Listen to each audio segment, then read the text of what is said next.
Hi good morning ಎಲ್ರಿಗೂ welcome back to my channel. ಇವತ್ತಿನ ವಿಡಿಯೋದಲ್ಲಿ ನಾನು ರಾತ್ರಿ ಊಟದ ಜೊತೆ ಸೈಡ್ ಡಿಶ್ ಆಗಿ ಅಥವಾ ಸಂಜೆ ಸ್ನ್ಯಾಕ್ಸ್ ಆಗಿನೂ ಸಹ ಮಾಡ್ಕೊಂಡು ತಿನ್ಬೋದಾದಂಥ ಬದನೆಕಾಯಿ ಫ್ರೈ, ಬ್ರಿಂಜಾಲ್ ಫ್ರೈನ ಎಷ್ಟು ಸುಲಭವಾಗಿ ರುಚಿಯಾಗಿ ಎಷ್ಟು ಬೇಗ ಮಾಡ್ಕೋಬೋದು ಅನ್ನೋದನ್ನ ಈ ವಿಡಿಯೋದಲ್ಲಿ ತೋರಿಸ್ತಾ ಇದ್ದೀನಿ. ಸೊ ಅದಕ್ಕೋಸ್ಕರ ವಿಡಿಯೋನಲ್ಲಿ ಸ್ಕಿಪ್ ಮಾಡಿದೆ ಕೊನೆವರೆಗೂ ನೋಡಿ.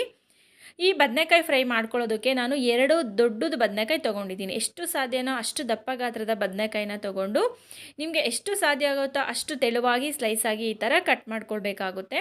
ಕಟ್ ಮಾಡ್ಕೊಂಡಿರುವಂಥ ಬದನೆಕಾಯಿ ಹೋಳುಗಳನ್ನು ನೀರಿನಲ್ಲಿ ಹಾಕಿಡಬೇಕು. ಹಾಗೆ ಇಟ್ಟರೆ ಬದನೆಕಾಯಿ ಎಲ್ಲ ಕಪ್ಪು ಬಂದುಬಿಡುತ್ತೆ ಮತ್ತು ಕಹಿ ಕೂಡ ಬರುತ್ತೆ. ಹಾಗಾಗಿ ನೀರಿನ ಪಾತ್ರೆಯಲ್ಲಿ ನೆನೆಸಿಟ್ಕೊಳ್ಬೇಕಾಗುತ್ತೆ ಕಟ್ ಮಾಡ್ಕೊಂಡಿದ್ದ ತಕ್ಷಣ. ಸೊ ತುಂಬ ರುಚಿಯಾಗಿರುತ್ತೆ. ಒಂದ್ಸಲಿ ಟ್ರೈ ಮಾಡಿ ನೋಡಿ ಹೇಗೆ ಬಂದಿತ್ತು ಅಂತ ಕಮೆಂಟ್ ಸೆಕ್ಷನಲ್ಲಿ ಕಮೆಂಟ್ ಮಾಡಿ ತಿಳಿಸಿ. ನಾನೀಗ ಬದನೆಕಾಯಿ ಕಟ್ ಮಾಡಿಕೊಂಡು ಒಂದು ನೀರಿನ ಬೌಲ್ಗೆ ಹಾಕಿ ನೆನೆಸಿಟ್ಕೊಂಡಿದ್ದೀನಿ. ಸೊ ನೆಕ್ಸ್ಟು ನಾನು ಇದಕ್ಕೆ ಒಂದು ಬ್ಯಾಟರ್ ಬೇಕಲ್ವ, ಅದನ್ನು ರೆಡಿ ಮಾಡ್ಕೊತಾ ಇದ್ದೀನಿ. ಒಂದು ಮಿಕ್ಸಿಂಗ್ ಬೌಲ್ನ ತೊಗೊಂಡು 2 ಟೇಬಲ್ ಸ್ಪೂನ್ ಕಡಲೆ ಹಿಟ್ಟು ತೊಗೋತಾ ಇದ್ದೀನಿ. ಹಾಗೆ 1 ಟೇಬಲ್ ಸ್ಪೂನಷ್ಟು ಕಾರ್ನ್ಫ್ಲೋರ್ ತೊಗೋತಾ ಇದ್ದೀನಿ.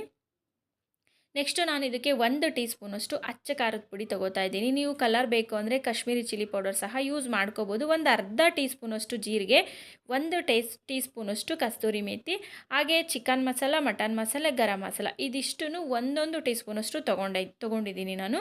ಹಾಗೆ ರುಚಿಗೆ ತಕ್ಕಷ್ಟು ಉಪ್ಪನ್ನ ಹಾಕ್ತಾಯಿದ್ದೀನಿ. ಸ್ವಲ್ಪ ಕಲರ್ಗೋಸ್ಕರ ಒಂದು ಅರ್ಧ ಟೀ ಸ್ಪೂನಷ್ಟು ಅರಿಶಿನ ಕೂಡ ಹಾಕೋತಾ ಇದ್ದೀನಿ. ಇದಿಷ್ಟನ್ನು ಚೆನ್ನಾಗಿ ಫಸ್ಟು ಗಂಟಿಲ್ದಲೇ ಮಿಕ್ಸ್ ಮಾಡ್ಕೋಬೇಕಾಗುತ್ತೆ. ಚೆನ್ನಾಗಿ ಗಂಟಿಲ್ದಲೇ ಮಿಕ್ಸ್ ಮಾಡ್ಕೊಂಡ ನಂತರ ಇದಕ್ಕೆ ಸ್ವಲ್ಪ ನೀರನ್ನ ಹಾಕಿ ನಾವು ಬಜ್ಜಿ ಬೋಂಡ ಎಲ್ಲ ಮಾಡೋದಕ್ಕೆ ಹಿಟ್ಟನ್ನ ಕಲಿಸ್ಕೋತೀವಲ್ಲ ಅದೇ ಕನ್ಸಿಸ್ಟೆನ್ಸಿಗೆ ಕಲಿಸ್ಕೊಳ್ಳಿ. ತುಂಬ ತೆಳುವಾಗಿಯೂ ಬೇಡ, ತುಂಬ ಗಟ್ಟಿಗೂ ಸಹ ಬೇಡ. ಗಟ್ಟಿಗಾದ್ರೂ ಕೂಡ ಬದನೆಕಾಯಿ ಹೋಳುಗಳಿಗೆ ಅಂಟ್ಕೊಳ್ಳೋದಿಲ್ಲ ಬ್ಯಾಟರು. ಸೊ ನೆಕ್ಸ್ಟ್ ಇದಕ್ಕೆ ನಾನು 1 ಟೀ ಸ್ಪೂನಷ್ಟು ತುಪ್ಪನ ಹಾಕ್ತಾಯಿದ್ದೀನಿ. ನೀವು ತುಪ್ಪದ ಬದಲಾಗಿ ಎಣ್ಣೆನೂ ಸಹ ಹಾಕ್ಬೋದು. ಈ ಥರ ಮಾಡೋದ್ರಿಂದ ಬದನೆಕಾಯಿ ಹೋಳುಗಳಿಗೆ ಚೆನ್ನಾಗಿ ಹಿಟ್ಟೆಲ್ಲ ಚೆನ್ನಾಗಿ ಸ್ಪ್ರೆಡ್ಡಾಗಿ ಅಂಟ್ಕೊಳ್ಳುತ್ತೆ ಅಂತ. ನೆಕ್ಸ್ಟು ಬದನೆಕಾಯಿ ಹೋಳುಗಳನ್ನ ತೊಗೊಂಡು ಫೋರ್ಕ್ನ ಸಹಾಯದಿಂದ ಈ ಥರ ಜಸ್ಟ್ ಈ ಥರ ಹೋಲ್ ಮಾಡ್ಕೋತಾ ಇದ್ದೀನಿ. ಬಿಕಾಸ್ ಬ್ಯಾಟರ್ ಎಲ್ಲ ಬದನೆಕಾಯಿ ಹೋಳುಗಳ ಮಧ್ಯೆ ಎಲ್ಲ ಹೋಗಿ ಉಪ್ಪು ಖಾರ ಎಲ್ಲ ಚೆನ್ನಾಗಿ ಇಟ್ಕೊಳ್ಳುತ್ತೆ ಅಂತ. ನೀವು ಸ್ಟಿಕ್ ಇದ್ದರೆ ಅಥವಾ ಗೋಬಿ ಮಂಚೂರಿ ತಿನ್ನೋದಕ್ಕೆಲ್ಲ ತೊಗೊಂಡಿರ್ತೀವಲ್ಲ ಆ ಥರದ್ದು ಒಂದು ಸ್ಟಿಕ್ ಇದ್ರೂ ಕೂಡ ಅದ್ರ ಸಹಾಯದಿಂದನೇ ಈ ಥರ ಹೋಲ್ ಮಾಡ್ಕೋಬೋದು. ನಾನು ಎಲ್ಲ ಬದನೆಕಾಯಿಗೂ ಈ ಥರ ಪೂರ್ಕ್ನಿಂದ ಹೋಲ್ ಮಾಡಿ ಎತ್ತಿಟ್ಕೋತಾ ಇದ್ದೀನಿ. ನೆಕ್ಸ್ಟು ನಾನು ಪ್ಲೇಟ್ನ ತೊಗೊಂಡು ಅದರಲ್ಲಿ ಮೀಡಿಯಮ್ ರವೆ, ಉಪ್ಪಿಟ್ಟಿಗೆಲ್ಲ ಯೂಸ್ ಮಾಡುವಂಥ ಮೀಡಿಯಮ್ ರವೆನ ಈ ಥರ ಪ್ಲೇಟ್ಗೆ ಪೂರ್ತಿಯಾಗಿ ಸ್ಪ್ರೆಡ್ ಮಾಡಿ ಸಪ್ರೇಟಾಗಿ ಎತ್ತಿಟ್ಕೋತಾ ಇದ್ದೀನಿ. ಅಷ್ಟರಲ್ಲಿ ಬ್ಯಾಟರ್ ಕೂಡ ಒಂದು ಸ್ವಲ್ಪ ಚೆನ್ನಾಗಿ ನೆಂದಿತ್ತು. ಸೊ ಇದಕ್ಕೆ ನಾನು ಡೈರೆಕ್ಟಾಗಿ ಬದನೆಕಾಯಿ ಹೋಳುಗಳನ್ನು ಹಾಕಿ ಚೆನ್ನಾಗಿ ಕಲಸಿಟ್ಕೋತಾ ಇದ್ದೀನಿ. ಎಷ್ಟು ಸಾಧ್ಯನೋ ಅಷ್ಟು ಬದನೆಕಾಯಿ ಹೋಳುಗಳಿಗೆಲ್ಲ ಆ ಕಲಸಿರುವಂಥ ಹಿಟ್ಟು ಚೆನ್ನಾಗಿ ಸ್ಪ್ರೆಡ್ ಆಗೋ ಥರನೇ ಎಲ್ಲ ಕಡೆನೂ ಚೆನ್ನಾಗಿ ನೀಟಾಗಿ ಸ್ಪ್ರೆಡ್ ಮಾಡಿ ಡೈರೆಕ್ಟಾಗಿ ಆ ಬದನೆಕಾಯಿ ಹೋಳುಗಳನ್ನು ರವೆ ಹಾಕಿ ಇಟ್ಕೊಂಡಿದ್ನಲ್ಲ ಆ ಒಂದು ಪ್ಲೇಟ್ಗೆ ನೀಟಾಗಿ ಜೋಡಿಸ್ಕೋತಾ ಇದ್ದೀನಿ. ತುಂಬ ರುಚಿಯಾಗಿರುತ್ತೆ, ತುಂಬ ಸ್ಪೆಷಲ್ ಅಂತಲೂ ಅನಿಸುತ್ತೆ. ಬದನೆಕಾಯಿನಲ್ಲಿ ಈ ಥರನೂ ಕೂಡ ಒಂದು ಸೈಡ್ ಡಿಶ್ ಮಾಡ್ಬೋದಾ ಅಂತಲೂ ಅನಿಸುತ್ತೆ. ಬದನೆಕಾಯಿ ಹೋಳುಗಳಿಗೂ ಹಿಟ್ಟನ್ನು ಹಚ್ಚಿದ ನಂತರ ನಾನು ರವೆನ ಹಾಕಿಟ್ಕೊಂಡಿರುವಂಥ ಪ್ಲೇಟ್ಗೆ ಎಲ್ಲನೂ ಶಿಫ್ಟ್ ಮಾಡ್ಕೋತಾ ಇದ್ದೀನಿ. ನೆಕ್ಸ್ಟು ಇದನ್ನು ನಾನು ಡೀಪ್ ಫ್ರೀಝಲ್ಲಿ ಒಂದು 20 ನಿಮಿಷ ಬಿಡ್ತಾ ಇದ್ದೀನಿ. ನಿಮಗೆ ಟೈಮ್ ಇತ್ತು ಅಂದರೆ ಹಾಗೆ ಡೈರೆಕ್ಟ್ ಫ್ರಿಜ್ಜಲ್ಲಿ ಇಟ್ಬಿಟ್ಟು ಬಿಡ್ಬೋದು ಒಂದು ಅರ್ಧ ಗಂಟೆ. ಟೈಮ್ ಇಲ್ಲ ಅಂದರೆ ಡೀಪ್ ಫ್ರೀಝಲ್ಲಿ ಇಟ್ಬಿಟ್ಟು ಒಂದು 20 ನಿಮಿಷ ಆದಮೇಲೆ ತೆಗೆದ್ರೆ ಚೆನ್ನಾಗಿ ಹಿಟ್ಟೆಲ್ಲ ಡ್ರೈ ಆಗಿ ಬದನೆಕಾಯಿ ಹೋಳುಗಳಿಗೆಲ್ಲ ಚೆನ್ನಾಗಿ ಹಿಟ್ಟು ಅಂಟ್ಕೊಂಡಿರುತ್ತೆ. ಸೊ ಆವಾಗ ನಾವು ತವ ಮೇಲೆ ಇಟ್ಟು ಬೇಯಿಸೋವಾಗ ಎಲ್ಲೂ ತವಾಗೆ ಹಿಟ್ಟು ಕಚ್ಕೊಳ್ಳಲ್ಲ, ಅಂಟ್ಕೊಳ್ಳೋದಿಲ್ಲ, ಕಿತ್ತು ಬರಲ್ಲ. 20 ನಿಮಿಷ ಆದಮೇಲೆ ಈ ಥರ ಡ್ರೈ ಆಗಿತ್ತು ನೋಡಿ. ನಾನು ಇವಾಗ ಡೈರೆಕ್ಟಾಗಿ ಸ್ಟವ್ ಮೇಲೆ ತವಾನ ಇಟ್ಟು ಎಣ್ಣೆ ಹಾಕ್ಬಿಟ್ಟು ಕಾಯೋಕ್ಕೆ ಬಿಡ್ತಾಯಿದ್ದೀನಿ. ಸ್ವಲ್ಪ ಎಣ್ಣೆ ಜಾಸ್ತಿ ಹಾಕ್ಕೊಳ್ಳಿ. ಎಣ್ಣೆ ತವ ಕಾಯೋವರೆಗೂ ಉರಿನ ಸ್ವಲ್ಪ ಜೋರಾಗಿಟ್ಟು ಕಾಯಿಸ್ಕೊಳ್ಳಿ. ಯಾವಾಗ ಬದನೆಕಾಯಿನ ನಾವು ತವ ಮೇಲೆ ಇಡ್ತೀವೋ ಆ ಟೈಮಲ್ಲಿ ಉರಿನ ಲೋ ಟು ಮೀಡಿಯಮ್ ಫ್ಲೇಮ್ಗೆ ತೊಗೊಂಬನ್ನಿ.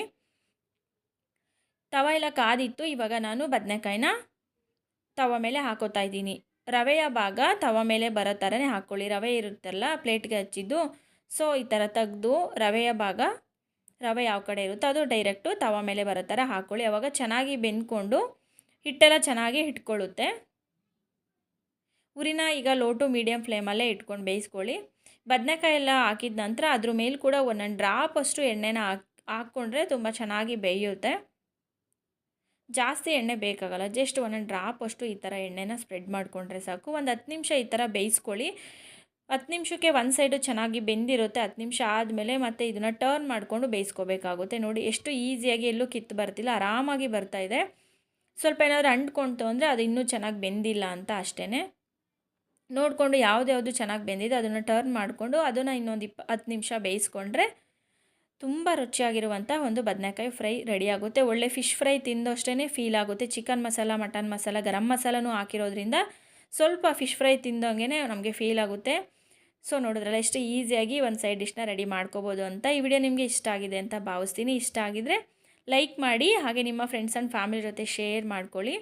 ಹೇಗೆ ಬಂದಿತ್ತು ಅಂತ ಕಮೆಂಟ್ ಸೆಕ್ಷನಲ್ಲಿ ಕಮೆಂಟ್ ಮಾಡಿ ತಿಳಿಸಿ. ಹಾಗೆ ಯಾರೆಲ್ಲ ಚಾನಲ್ಗೆ ಸಬ್ಸ್ಕ್ರೈಬ್ ಆಗದೆ ವಿಡಿಯೋ ನೋಡ್ತಾ ಇದ್ದೀರೋ ಚಾನಲ್ಗೆ ಸಬ್ಸ್ಕ್ರೈಬ್ ಆಗಿ ಸಪೋರ್ಟ್ ಮಾಡಿ. ಯಾರೆಲ್ಲ ಫೇಸ್ಬುಕ್ ಪೇಜಲ್ಲಿ ವಿಡಿಯೋನ ನೋಡ್ತಾ ಇದ್ದೀರೋ ಪೇಜ್ಗೆ ಫಾಲೋ ಆಗಿ ನನಗೆ ಸಪೋರ್ಟ್ ಮಾಡಿ ಅಂತ ಹೇಳ್ತಾ ಈ ವಿಡಿಯೋನ ಮುಗಿಸ್ತಾ ಇದ್ದೀನಿ.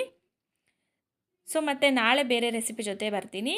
ಅಲ್ಲಿವರೆಗೂ ನಮಸ್ಕಾರ, ಶುಭೋದಯ ಎಲ್ರಿಗೂ.